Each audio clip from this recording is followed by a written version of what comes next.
Welcome to EPG Pathshala. I am Purendra Prasad, working in the Department of Sociology, University of Hyderabad. Today I will be talking about medical pluralism. This is 8th module in Sociology of Health course. What is medical pluralism? The coexistence of different systems of medicine in a particular society. What does that mean? It simply means that pluralism, like religious pluralism, legal pluralism, or in terms of medical pluralism. The way different religions actually coexist. In India, you have Hinduism, Buddhism, Sikhism, Islam, Christianity, Jainism, and so on and so forth. So you have different religious groups actually coexisting, where each one is allowed to actually practice their own kind of beliefs without impinging on the others' beliefs and freedom. Similarly, in medical pluralism, you have different systems. Modern allopathic medicine, you have Ayurvedic medicine, which is one of the oldest medical systems in India. You have Unani, you have Siddha, you have homeopathy, you have Tibetan medicine. A lot of these medical systems actually coexist in a society. Why is it that all these different systems of medicine still coexist? That's one question. Second one, are these medical systems actually modern, or some actually need to be called as non-modern? Who defines them as modern and how is it defined? I think these are some of the questions that today in the module we will be talking about. So when you look at the multiple kind of systems of medicine that's prevalent in India, okay, one of the principle underlying this medical pluralism is that to provide more efficient treatment to all the categories of people, addressing different kinds of disease situations. Okay, so that's the purpose. So ultimately, to improve the health status of people. Okay, the plural medical systems actually emerged in India because from the earliest period, before Vedic period onwards, there was a system of medicine which existed in terms of the local or indigenous kind of system of medicine, which is later on called as Ayurveda. Okay, so Ayurveda actually came from the earliest period onwards. And when you look at the kind of modifications and the kind of changes that as a system of medicine it underwent during the pre-Vedic period, Vedic period, and then during the Buddhist period, and then during the colonial period, the post-independent period, again within post-independent period, if you look at before 1970s, and after 70s and after 90s, when globalization and neoliberal kind of policies are implemented. So as a system of medicine, Ayurveda itself underwent a lot of changes in trying to cater to the needs of the people. However, the institutionalized practices of this Ayurvedic medical system was at its peak during certain period where the rulers actually patronized it, and it declined when there was no patronage available for this system of medicine. Okay. And also when you look at at different historical points of time, there was an opportunity to interact with other systems of medicine. It's not that Ayurveda actually developed as a pure kind of a science, pure medicine, without interacting, without actually incorporating the elements of other systems of knowledge. So this is where we need to understand that historically each system of medicine actually tried to incorporate several elements from other systems of medicine and other kind of social ethos and social systems. Okay. Let me now look at how Ayurveda actually gave rise to what is called as Siddha medicine in Tamil Nadu. That's primarily because of what kind of materia medica which is available in a particular region. So the Ayurveda actually believed in the theory of balance in terms of bodily equilibrium, both in terms of the physical and in terms of the social environment. So it believed that what is best in the local region would actually provide the best cure or best kind of food. Okay. In Tamil Nadu, because of the availability of certain kind of resources, Siddha medicine emerged.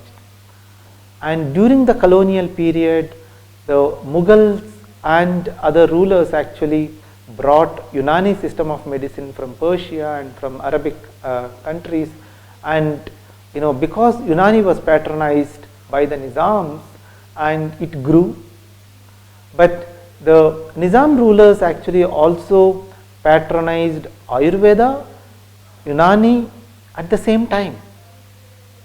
So there was a lot of interaction in terms of these two systems of medicine that took place during the pre-colonial period.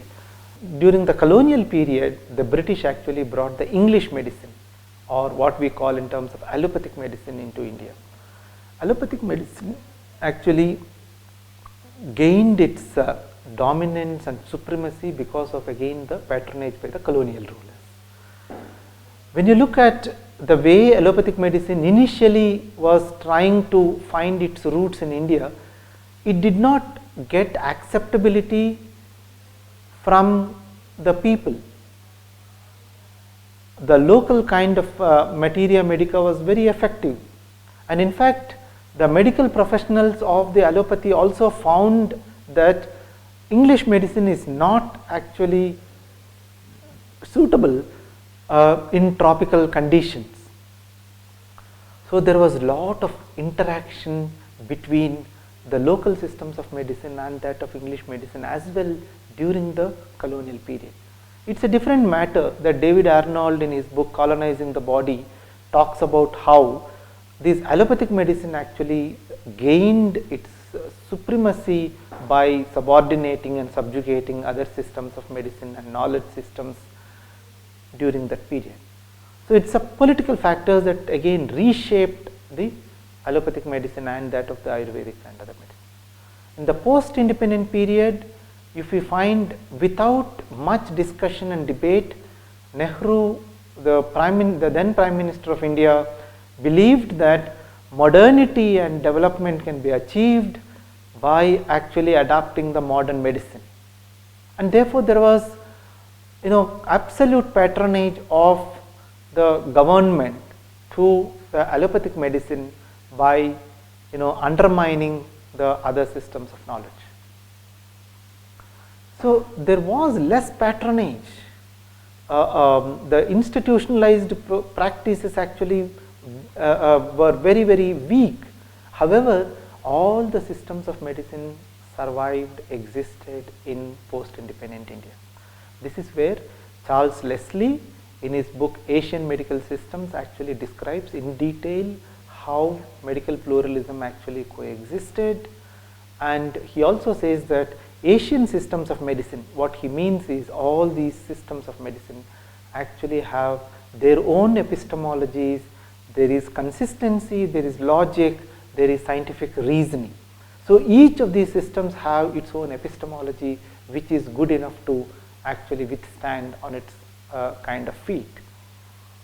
So Charles Leslie, in fact, makes a distinction between modern medicine and that of what is called as non-modern or traditional medicine. Traditional medicine, he means that Ayurveda, Unani, Siddha and other systems of medicine. He calls this modern medicine as cosmopolitan medicine. You know, this medicine, actually modern medicine, is called as Western medicine, cosmopolitan medicine. He calls, Charles Leslie calls it as cosmopolitan because over a period of time, Ayurveda, homeopathy and Unani also acquired the status like that of the modern medicine in a limited kind of context. Today you have huge kind of corporate Ayurvedic kind of healthcare services available. Similarly, homeopathy. So cosmopolitan is something that represents not simply allopathy, but the way it is incorporated into the market and other mechanisms. So all that we are trying to understand is that while Western scholars have been fascinated with coexistence of medical pluralism, the other critical dimension that we need to look at is that coexistence actually is based on unequal kind of power relations. While modern Western or allopathic system actually commands the dominant kind of a status, the other systems of medicine actually have subordinate and inferior kind of a position. There is always a kind of a dichotomy that one is modern, one is actually not modern, meaning that non-modern and traditional medicines are static and not actually able to incorporate the latest set of knowledge and systems of knowledge, which is not so. A lot of scholars and medical anthropologists argued that even when you call them as quote unquote traditional medicine, they have been incorporating a lot of innovations and new ideas into its own corpus of knowledge. That's one. Second one, when they are coexisting, there is all the time emulation and imitation of the Western systems of knowledge.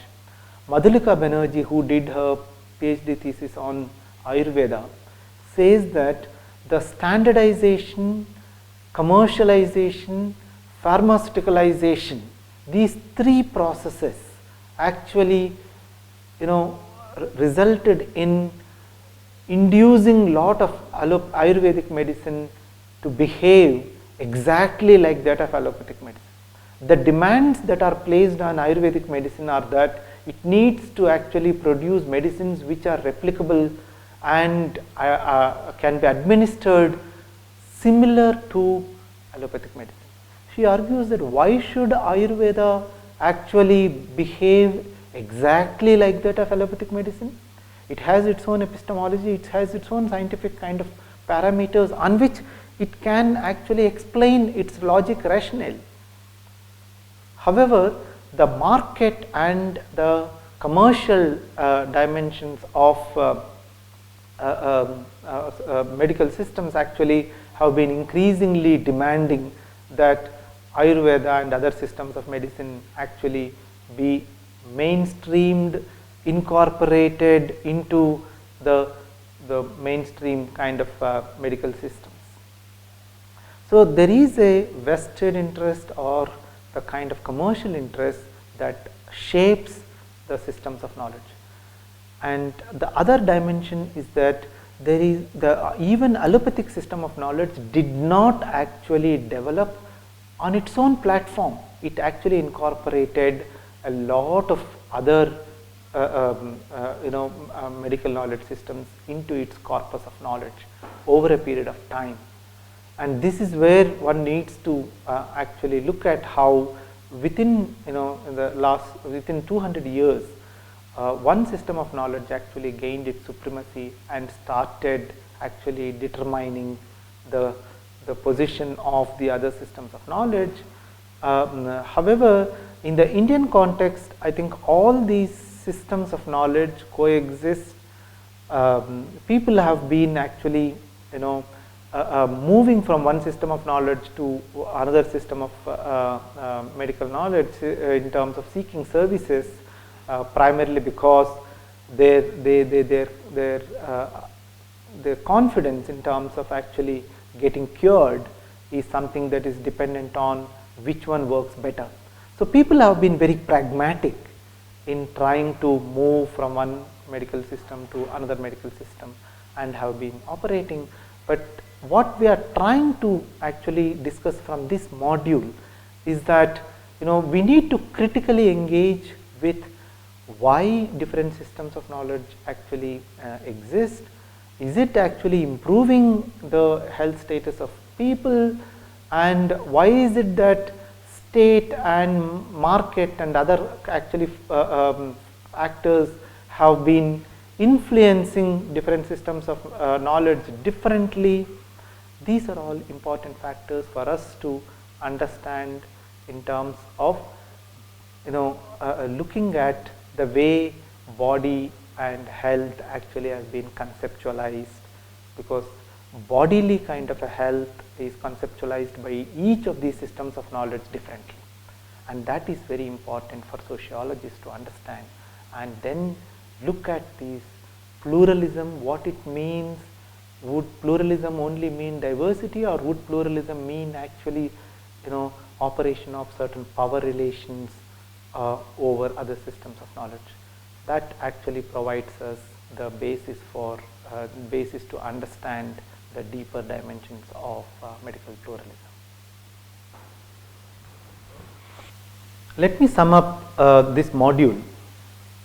What we have been talking about is that medical pluralism is a concept which provides us a kind of different systems of knowledge coexisting, which can contribute to the human health to improve. I think we looked at how this diversity actually has within each system also changed from pre-colonial period to the colonial period to that of the post-independent period.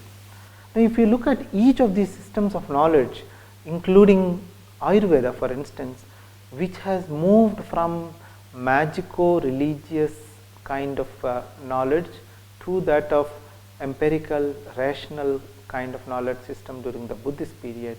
That's the time where a lot of deep documentation has been done in terms of experimentation and in terms of mastering the anatomy of the body, etc.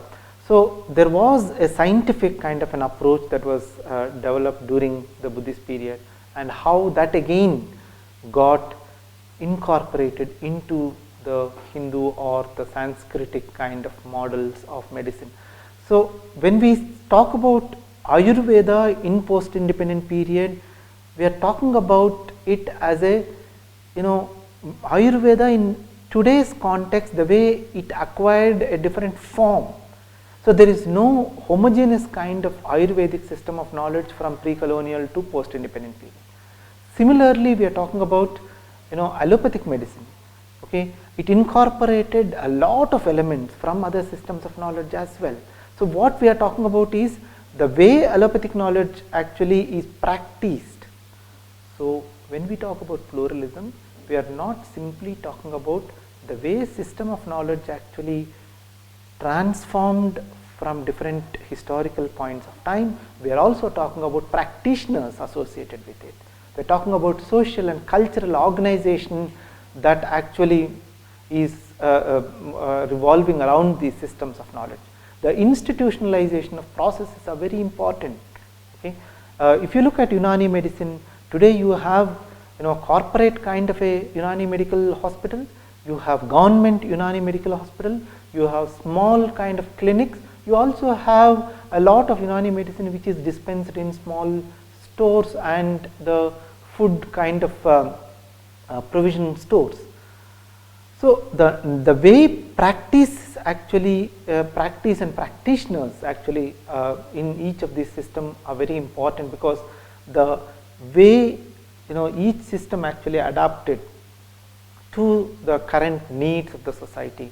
But what is significant is that the way biomedicine actually is determining the corpus of knowledge that is actually is a part of other systems of knowledge is where we need to understand that it is power that determines the systems of knowledge, and the dominance, the hierarchy, the hegemony of a particular system of knowledge need to be understood within a particular political context, and that's where medical pluralism helps us to understand the sociological dimension.